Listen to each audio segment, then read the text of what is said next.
네, 올해 누적 수익률 5,000%를 목표로 하고 있는 수익 폭격기 주식 천왕의 강의 시간 이어가 보도록 하겠습니다. 자, 오늘은 어떤 이야기 준비하셨나요? 네, 그동안 제가 여러분들께 약 한 두 달여간의 계획으로 잡고 지금 여러분들께 기술적 분석에 대한 기초적인 부분들을 그리고 또 핵심적인 부분들을 좀 강의를 해드리고 있는데요.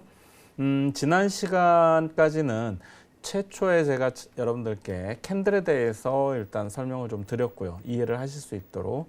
그리고 이제 두 번째는 바로 이동평균선. 여러분들이 가장 많이 사용하고 있고 대부분의 사람들이 이동평균선의 어떤 보조지표 활용을 하고 있는 이동평균선에 대해서 또 자세히 설명을 드렸었죠. 그리고 다음에는 이제 매수 매도 타이밍을 여러분들이 잡을 수 있는 그랜빌의 팔버칙에 대해서도 지난 시간까지 자세하게 설명을 드렸습니다. 그리고 이제 이번 시간에는 상당히 또 중요한 시간인데요. 제가 또 가장 중요하게 생각하는 바로 추세 부분입니다. 추세가 왜 중요하냐? 추세를 어떻게 보면은 추세에 의해서 시장 그 종목이 움직이는 그 흐름을 다 파악을 할 수 있고 또 추세가 살아있는 종목은 그 추세를 이용한 어떤 포지션 매매가 가능하기 때문에 여러분들은 반드시 추세의 흐름을 읽고 또 파악할 수 있어야 된다는 것을 꼭 명심하시길 바랍니다. 그래서 이제 추세에 대해서 여러분들께 이 시간에 좀 말씀을 드리려고 하는데요.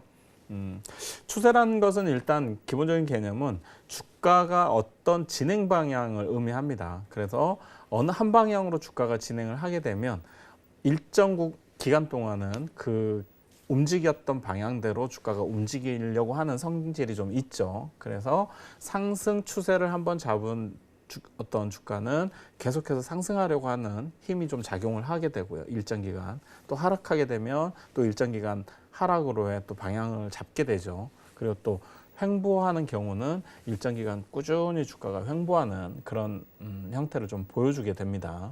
그래서 우리가 추세 분석을 하는 이유는 주가가 한 방향으로 정해졌을 때 그 방향을 지속하려는 속성이 있죠. 결론적으로 그 속성을 이용해서 주가의 움직임을 예측하고 또 그 움직임을 통해서 수익을 내기 위해서 분석하는 것이죠. 그래서 추세는 상당히 중요하다라고 말씀드릴 수 있겠습니다. 자, 그러면 이제 상승 추세에 대한 개념을 여러분들께 좀 설명을 드릴 텐데요. 주가라는 거는 움직일 때 항상 직선으로 움직이는 게 아니죠. 상승 추세를 타더라도 주가는 항상 파동을 그리면서 제가 움직인다고 말씀드렸어요. 그래서 굉장히 파동이 중요하다라고 말씀드렸었는데 지금 보시면은 상승과 하락을 반복하면서 파동을 만들면서 주가가 움직이죠. 일반적으로. 자, 이때 우리가 이 주가의 움직임을 추세를 어떻게 잡아볼 것이냐, 바로 어떤 하단의 저점 부근을 우리가 연결함으로써 전반적인 추세가 이 종목이 어떻게 움직이고 있는지 주가의 흐름을 파악할 수 있는 것이죠. 그래서 이런 경우에 상승 추세를 지금 이어가고 있다라고 말씀드릴 수 있겠죠. 그래서 이런 추세선을 그어보고 그다음에 어떤 주가의 움직임에 대한 추세 흐름을 파악하는 것은 상당히 중요한 공부다라고 보시면 될 것 같습니다. 자, 그리고 이제 하락 추세인 경우인데요. 하락 추세인 경우는 고점을 높이지를 못하죠. 왜냐하면 전 고점을 돌파하지 못하기 때문에 추세가 하락 구간으로 접어들게 됩니다. 그래서 그만큼 에너지가 약하다는 것을 의미하고요. 주가가 하락하지만 또 반등 파동은 반드시 보여주게 돼 있습니다. 그래서 반등, 하락, 반등을 계속해서 반복하면서 결국 주가는 계속해서 흘러내리게 돼 있죠. 그래서 이런 반등 구간, 기술적 반등 구간을 이용해서 수익을 또 내기도 하지만 일반적인 개인 투자자분들은 전반적인 추세가 하락 중인 긴 추세 중에서 이 주가가 계속해서 하락 추세 중인 종목을 공략하는 것은 굉장히 위험하다. 그래서 그런 종목들은 되도록이면 특히 초보자거나 굉장히 어떻게 보면은 고수의 영역으로 진입하지 않으신 분들은 오히려 하락 추세보다는 횡보나 상승 추세에 있는 종목들을 공략하는 것이 훨씬 확률적으로 높다라고 보시면 될 것 같아요. 자, 그리고 이제 추세에서는 딱 세 가지, 큰 틀에서는 세 가지죠. 상승 추세와 하락 추세, 그리고 횡보 추세가 있는데요. 횡보 추세는 말 그대로 주가가 상승과 하락을 반복하지만 어느 그 일정한 틀 안에 갇혀 있는 그런 구간을 의미합니다. 그래서 오히려 횡보 구간 같은 경우에는 상당히 박스권 매매라고 우리가 얘기를 하죠. 그래서 박스권 흐름에 gat혀 있는 그런 종목들은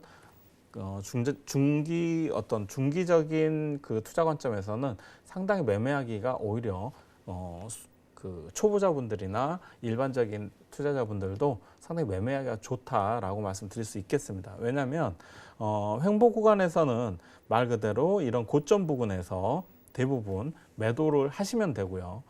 기다렸다가 이 종목이 전 저점 부근까지 왔을 때는 매수하시면 됩니다. 그래서 다시 한번 또 전 고점 부근을 돌파하는지 여부를 체크하면서 또 수익 실현을 하시면 되죠. 다만 이런 저점에서 매수하실 때는 유의할 점이 반드시 하단 손절 라인을 짧게 잡고 대응하시는 게 좋겠다라는 말씀 드립니다. 왜냐하면 이 저점을 지지하고 반등하지 못하고 만약에 더 밀린다면 그때는 추세가 이탈하면서 깨지는 경우가 발생하기 때문에 그럴 때 만약에 손절 어떤 기준이 없이 대응하신다면은 큰 만약에 예를 들어서 2%, 3%, 뭐 1% 이렇게 손절하고 리스크를 방어할 수 있는 그런 자리에서 그냥 보유하셨다가 뭐 30%, 40%, 50%까지도 손실을 키우는 그런 상황이 발생할 수 있기 때문에 그런 점만 유의하신다면 굉장히 간편하고 매매하기 쉬운 패턴이다라고 보시면 될 것 같습니다.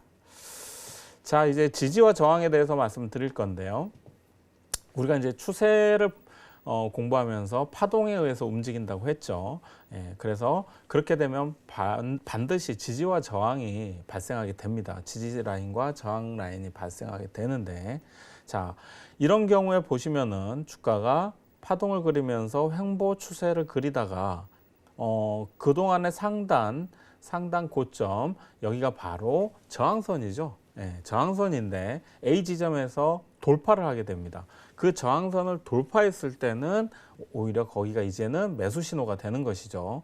그리고 나서 주가는 한번 추가적인 상승을 보여준 이후에 다시 조정을 받게 되는데, 여러분들이 잘 아시는 바로 A와 B 구간 사이가 이 한번 눌리는 자리가, 이 구간이 이제 눌림목 구간이라고 보시면 될 것 같아요.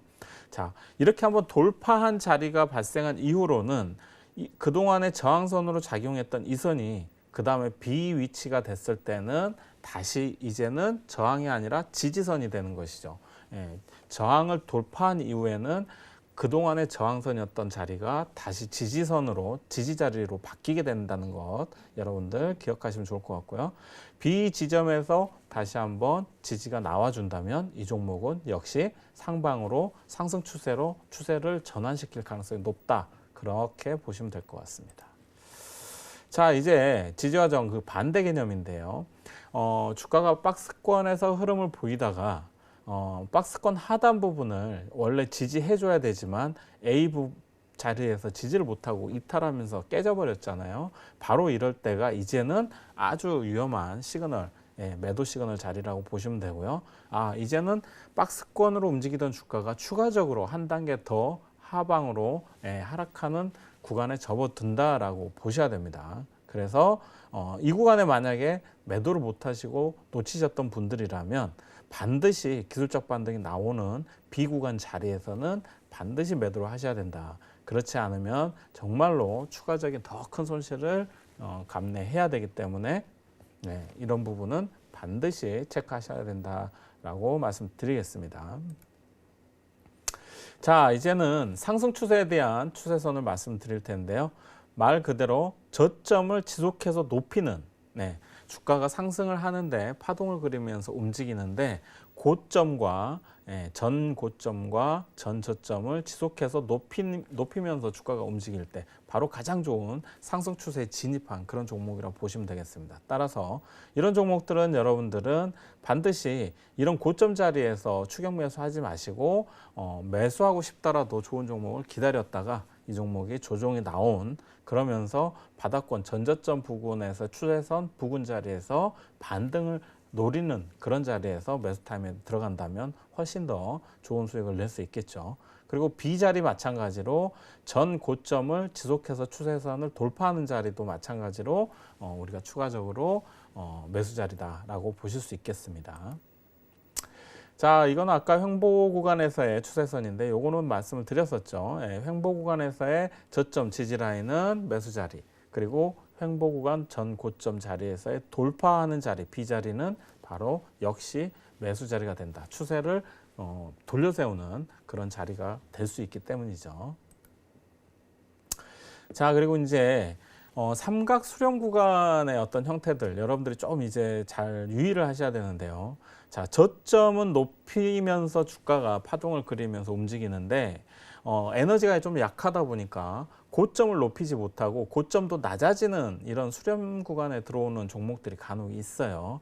네, 이런 종목들 여러분들이 매수하실 때 대부분의 많은 분들이 실수하시는 게 싸게 매수하시기 위해서 추세를 확인하지 않고 매수하시는 경우가 발생하는데 그런 경우에 급락이 나오는 경우도 발생하니까 반드시 조심하셔야 됩니다. 이런 경우에는 고점을 계속해서 낮추고 있었기 때문에 이 고점을 낮추는 추세선 자리를 완전히 돌파하는 것을 확인하고 매수하시는 게 포인트다라고 보시면 될 것 같아요. 이런 자리에서 확인하지 않고 매수하시면은 다시 한번 밀린 경우에는 주가가 오히려 반대로 아래쪽으로 밀려버리는 경우가 발생합니다. 그래서 이런 삼각 수렴 형태는 상당히 조심해서 반드시 돌파 자리를 확인하고 매수하셔야 된다라는 거 말씀드리겠습니다. 자, 그리고 이제 하락 추세. 네, 주가가 고점도 낮추고 저점도 낮추는 계속해서 주가가 하방 쪽으로 하락 추세에 접어든 그런 구간이라고 보시면 되겠고요. 이런 자리는 A 자리가 반드시 매도 자리다라고 보셔야 됩니다. 이런 자리에서 기술적 반등을 더 하겠지라고 생각하고 매수하시면 굉장히 위험하다. 그리고 이 전 저점도 이탈하는 자리 B 자리는 거의 뭐 크게 물리는 자리이기 때문에 절대로 매도하셔야 된다는 거 명심하시고, 그래서 제가 하락 추세 중에 있는 종목들을 매수하시는 건 굉장히 위험하다라고 제가 말씀드렸었죠. 자, 그리고 이제 횡보 구간에서의 매도 시점. 박스권 상단에서 매도, 그리고 박스권 저점에서 매수지만은 박스권 저점을 지지하지 못하고 이탈했을 경우는 이 종목 역시 리스크 관리 하셔야 된다는 거, 매도 자리라는 거 기억해 두셔야 됩니다. 자, 그리고 아까 말씀드렸던 삼각 수렴 형태에서 바로 이게 매도 자리인데요. 이 고점을 높이지 못하고 점점점 낮아지는 자리에서 저점 지지 라인을 지지하지 못하고 A 지점에서 바로 이탈하는 경우죠. 이런 경우가 많이 발생합니다. 그렇기 때문에 여러분들 무조건 저렴하게 매수하겠다라는 생각에서 확인하지 않는 매수를 하시게 되면은 매수하자마자 급락을 맞을 수도 있다는 거 반드시 기억하셔야 되고요. 지금 이런 식으로 고점을 낮추는, 그리고 저점을 높이지만은 저점을 그대로 유지하거나 높이는 그런 자리 삼각 수렴 구간에서는 반드시 추세를 완전히 이탈하거나 돌려 세우는 걸 확인하고 매수에 가담하셔야 된다는 거 명심하시고, 이런 자리는 반드시 매도 자리라는 거 기억해 두시면 좋을 것 같습니다. 자, 이렇게 오늘 빠르게 제가 추세에 관련해서 좀 설명을 드렸는데요. 이런 것들을 또 여러분들이 잘 적용하신다면 좀 더 앞으로 종목을 보는 눈이 좋아질 것이라고 말씀드릴 수 있겠습니다.